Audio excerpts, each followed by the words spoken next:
அவர்கள்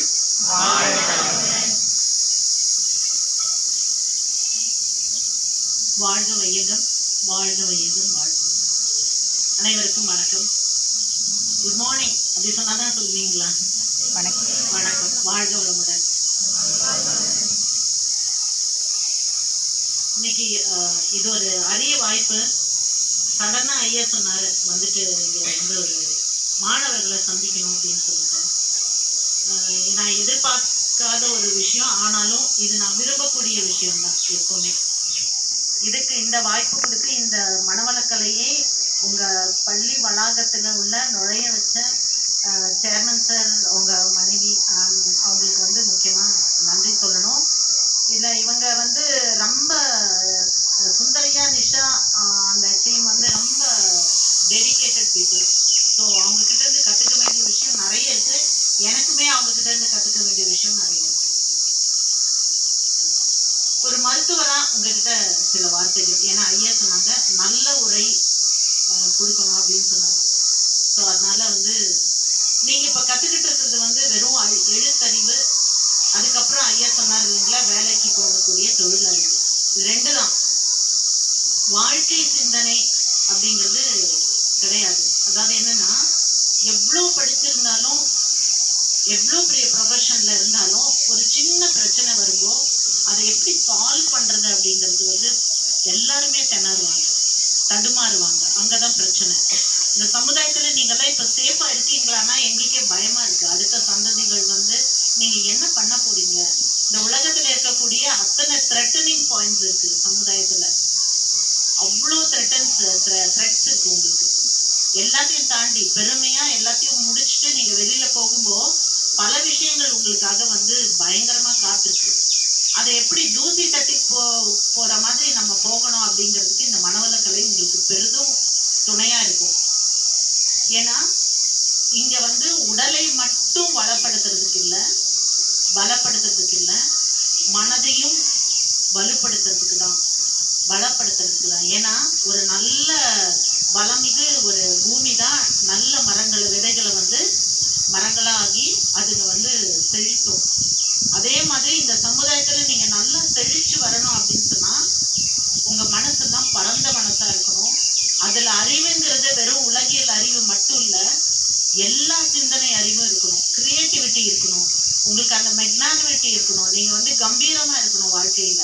யார் முன்னாடியும் குறுகி போயிடக்கூடாது, யார்கிட்டயும் வந்து தாழ்ந்து போயிடக்கூடாது. அதுக்காக வந்து அந்த அகங்காரம் சொன்னார் இல்லைங்களா, அந்த ஈகோ, அந்த தற்பெருமை, அந்த ஒரு என்ன சொல்றது, proud of like a peacock அப்படிம்பாங்கல்ல, அந்த மாதிரி எல்லாம் உங்களுக்கு இருக்கணும் அப்படின்னு சொன்னா அதை வந்து முறையாதான் வந்து இது பண்ணணும்.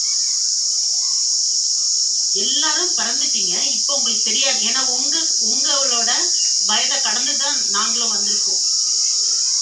ஸ்கூல்ல எப்படி இருந்தோம், நாங்க என்ன பண்ணோம் அப்படிங்கிறதுக்கு பல பேருக்கு சொன்னா பிடிக்காது. அம்மா கூட வீட்டுல நான்லாம் படிக்கும்போது இப்படி இருந்தேன் அப்படி இருந்தேன் அப்படின்னு சொன்னா, இப்போ மார்க் வாங்க சொன்னா நீ என்ன மார்க் வாங்கியிருக்க அப்படிங்கிற கேட்கக்கூடிய பிள்ளைங்களும் இருக்காங்க. உங்க ஸ்கூல்ல நீங்க படிக்கும்போது என்ன மார்க் வாங்கியிருக்கோம், உங்களை விட நாங்க அதிகம் வாங்குறோம் அப்படின்னா.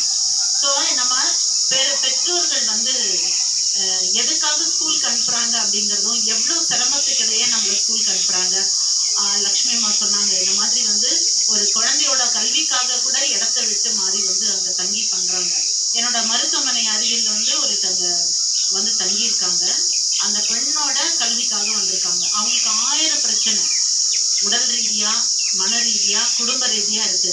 அது எல்லாம் தாண்டி அந்த குழந்தைக்காக சாக்ரிஃபைஸ் பண்றாங்க. அந்த குழந்தை படிக்கும்போது அவங்களும் வீழ்ச்சிருக்காங்க. நான் சொன்னேன், நீங்க வீழ்ச்சிருந்து என்ன பிரயோஜனம்? அவ படிக்கிறாளா, அவ வந்து என்ன பண்றா, தொடர்ந்து படிக்க வேண்டிய அவசியம் இல்லை. Hard working is not necessary. Smart work தான் ரொம்ப டெக்னிக். அதுதான் நீங்க கத்துக்கணும். அந்த டெக்னிக் கத்துக்கிட்டா நீங்க வந்து விழுந்து விழுந்து விழுந்து விழுந்து படிக்க வேண்டிய அவசியம் இல்லை. ராத்திரி எல்லாம் உட்கார்ந்து படிக்க வேண்டிய அவசியம் இல்லை. அதாவது நான் நைட்டு படிக்கிறீங்க அப்படின்னா அடுத்த நாள் காலையில உங்களுக்கு மறந்து போயிடுது, எக்ஸாம் ஹால்ல மறந்து போயிடுது. அதுக்கு என்ன காரணம் அப்படின்னா, நம்ம எப்பவுமே எமோஷனல் அந்த இதுலதான் இருக்கும். ஸோ அந்த லெவல்ல இருந்து நம்ம கீழே வரணும்னாக்கா இந்த மனவள கலையில கொடுக்கக்கூடிய மெடிடேஷன்ஸ் உங்களுக்கு ஹெல்ப் பண்ணும். ஸோ இதெல்லாம் என்ன எப்படி ஹெல்ப் பண்ணுது அப்படின்னா, தட் இஸ் சயின்டிஃபிக் பேஸ். எல்லாத்துக்கும் ஒரு சயின்ஸ் உண்டு. சயின்ஸ் சொன்னாதான் நீங்க எல்லாருமே நம்புவீங்க. ஏன்னா நம்ம உடம்புல இப்ப நடந்து போறோம், நம்ம வந்து சாப்பிடுறோம், தூங்குறோம், இதெல்லாம் இயற்கையா நடக்குது. ஆனா யார் செய்யறா அப்படிங்கறது நம்ம என்னைக்குமே யோசிக்கிறது இல்லை. நம்ம உணவு சாப்பிட்டு வந்தோம், அது என்னென்ன செய்யுதுன்னு. ஸோ எல்லாமே எனர்ஜியா மாறும்போது அது எப்படி மாறுது? உடல்ல என்ன மாதிரி உணவு சாப்பிட்டாலும் ஜீரணம் ஆயிடுது, அடுத்த வேலைக்கு பசி எடுக்குது. இதெல்லாம் எப்படி மாறுதுன்னா நம்ம உடல்ல இருக்கக்கூடிய ரசாயனங்கள். ஸோ என்சைம்ஸ், அந்த மெட்டபாலிசம் சொல்லக்கூடிய வளர்ச்சிதை மாற்றங்கள் தான் நமக்கு நல்லா ஹெல்ப் பண்ணுது. ஸோ இதெல்லாம் சீரா ஆகணும், சீரா இருக்கணும். என்னது சிங்க்ரோனி, ஹார்மோனின்னு தெரியுது.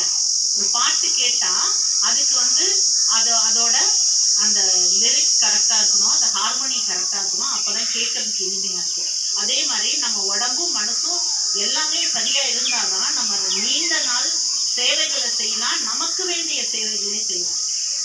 தனக்கு தான் நம்ம முதல்ல முக்கியம். ஸோ அது மாதிரி செய்யறதுக்கு இந்த உடற்பயிற்சிகள் உதவும். காலையில நீங்க வந்து எனர்ஜெட்டிக்கா எழுந்து, ஏன் இந்த நோய்கள் எல்லாம் குணமாகுதுன்னா அந்த சர்க்குலேஷன்ஸ் வந்து சீரடையுது. உடல்ல இருக்கக்கூடிய செல்கள் வந்து தே பிகம் ஹார்மோனிக், அண்டர்ஸ்டாண்ட் பண்ணிக்குது. நம்ம உடல்ல 500 ட்ரில்லியன் செல்ஸ் இருக்கு. இது எல்லாம் சிங்க்ரோனில தான்